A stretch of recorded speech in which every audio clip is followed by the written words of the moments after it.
Students, आज आप लोगों को मैं डाइबोरेन के स्ट्रक्चर के बारे में इस लेक्चर में बताऊंगा। डाइबोरेन का मॉलिक्यूलर फार्मूला B2H6 है और यह C2H6 इथेन के अनुरूप है। लेकिन अगर इसके इलेक्ट्रॉनिक अरेंजमेंट को हम देखें तो बोरान के आउटर मोस्ट सेल में 3 इलेक्ट्रॉन्स हैं, 6 हाइड्रोजन एटम्स इससे जुड़े हुए हैं।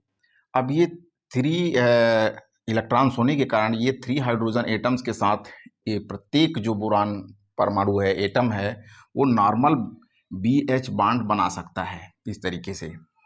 अगर यहाँ टोटल नंबर ऑफ इलेक्ट्रॉन्स को इस स्थिति में देखें तो ये 6 इधर हो गए, 6 इधर, 12 इलेक्ट्रॉन्स हो गए। बोरान बोरान का आपस में जुड़ने के लिए पर्याप्त इलेक्ट्रॉन नहीं है या इलेक्ट्रॉन नहीं है, इसलिए यह एक इलेक्ट्रॉन डिफिशियंट कंपाउंड्स हैं, क्योंकि BB बॉन्ड बनने की संभावना इस स्ट्रक्चर के बेस पे पॉसिबल नहीं है। दूसरे तरफ अगर हम बोरान को कार्बन से रिप्लेस कर देते हैं तो आपको पता है कि कार्बन के वैलेंस शेल में 4 इलेक्ट्रॉन्स हैं, इसलिए CC बॉन्ड फॉर्म हो जाता है। इलेक्ट्रॉन डिफ्रैक्शन स्टडीज से ये ज्ञात हुआ कि डाइबोरेन की जो स्ट्रक्चर है वो इस तरीके की होती है, जहाँ पर आप देख पा रहे हैं डाइबोरेन की स्ट्रक्चर को इलेक्ट्रॉन डिफ्रैक्शन स्टडीज़ के आधार पर ये पाया गया है कि यहाँ पे जो बॉन्ड लंबाई है BH बॉन्ड्स की बॉन्ड लंबाई 1.19 एंगस्ट्रॉम है। BH बॉन्ड्स लंबाई जो कि इस ये ब्रिज हाइड्रोजन एटम है, यहाँ पर BH बॉन्ड की लंबाई 1.33 एंगस्ट्रॉम है। अगर हम लोग बॉन्ड एंगल्स की बात करें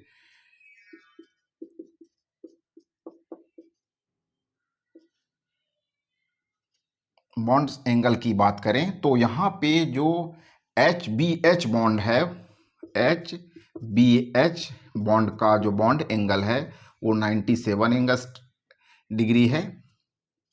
और दूसरे तरफ BHB जो बॉन्ड्स है, जहाँ पर सेंटर में हाइड्रोजन आ रहा है, उसकी बॉन्ड एंगल 100 डिग्री है।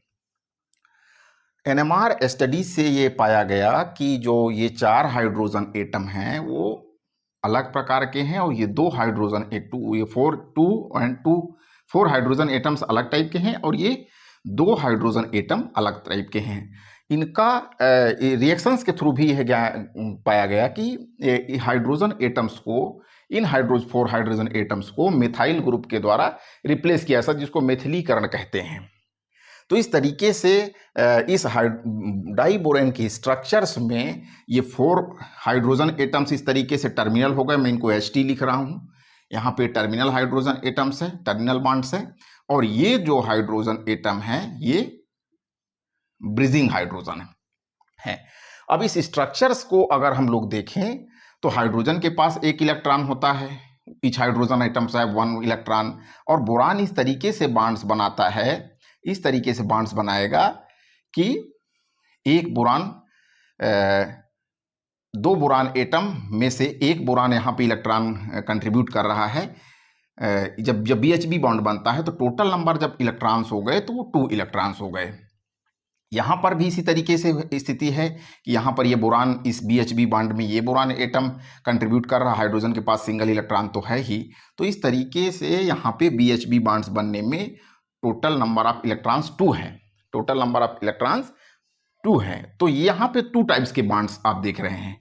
1 इलेक्ट्रॉन है जहाँ पे BH बॉन्ड्स है, BH बॉन्ड जो कि 2 सेंटर 2 इलेक्ट्रॉन बॉन्ड है, 2 सेंटर 2 इलेक्ट्रॉन बॉन्ड, जिसको हम लोग नॉर्मल BH बॉन्ड्स कहते हैं। दूसरा BHB बॉन्ड्स हैं, BHB बॉन्ड्स, BHB बॉन्ड जहाँ पर 1 2 3 एटम्स आपस में जुड़े हुए हैं और यहाँ पे जो इलेक्ट्रॉन्स है टोटल वो 2 हैं, तो इसको हम लोग कहते हैं 3 सेंटर 2 इलेक्ट्रॉन बॉन्ड्स।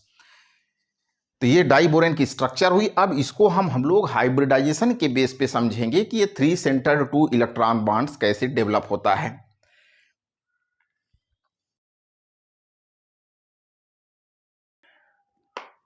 इस स्ट्रक्चर में जो सेंट्रल एटम है वो बोरान है, उसका अगर वैलेंस शेल आप देखते हैं 2s2 आपको पता है कि बोरान के पास 5 इलेक्ट्रॉन्स होते हैं, उसका एटॉमिक नंबर 5 है। मैंने इलेक्ट्रॉनिक नंबर को लिखा है।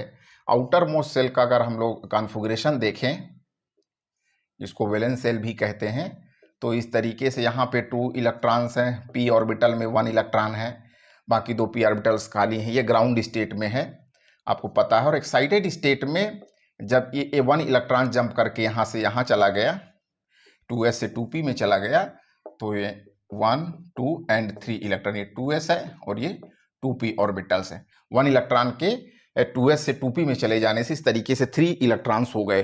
तो हाइब्रिडाइजेशन के आधार पे देखेंगे तो यहाँ पे sp3 हाइब्रिडाइजेशन है। डाइबोरेन की स्ट्रक्चर में प्रत्येक जो बोरान एटम है, each boron atom is sp3 hybridised. तो 4 ऑर्बिटल्स हैं इसके पास, तो ये बोरान हो गया आपका बीच में इस तरीके से 1, 2, 3 and 4। These are sp3 hybridised orbitals. Second boron atom में भी यही सिचुएशन है, वो भी sp3 हाइब्रिडाइज्ड है। Each boron atom is sp3 hybridised. अब जब बॉन्डिंग करते हैं तो इस तरीके से sp3 हाइब्रिडाइज्ड ऑर्बिटल्स ओवरलैप करते हैं। यहाँ पे प्रत्येक जो sp3 हाइब्रिडाइज्ड ऑर्बिटल है वो हाइड्रोजन के साथ ओवरलैप कर रहा है इस तरीके से यहाँ पे। और इलेक्ट्रॉन पेयर में देने के समय ये बोरान एटम ने 1 इलेक्ट्रॉन यहाँ पे डोनेट किया और इस तरीके से हाइड्रोजन भी इलेक्ट्रॉन पेयर देता है, इलेक्ट्रॉन देता है। और दूसरे तरफ आप ये देख रहे हैं कि यहाँ पे ये वाला बोरान इलेक्ट्रॉन कंट्रीब्यूट कर रहा है और ये हाइड्रोजन यहाँ पे दे रहा है। तो यहाँ पे हाइड्रोजन बोरान के बीच में बॉन्ड बना। ये वाला जो ऑर्बिटल है वो खाली है। यहाँ पे प्रत्येक sp3 हाइब्रिडाइज्ड ऑर्बिटल में इलेक्ट्रॉन हैं। आप स्ट्रक्चर्स को देखिए,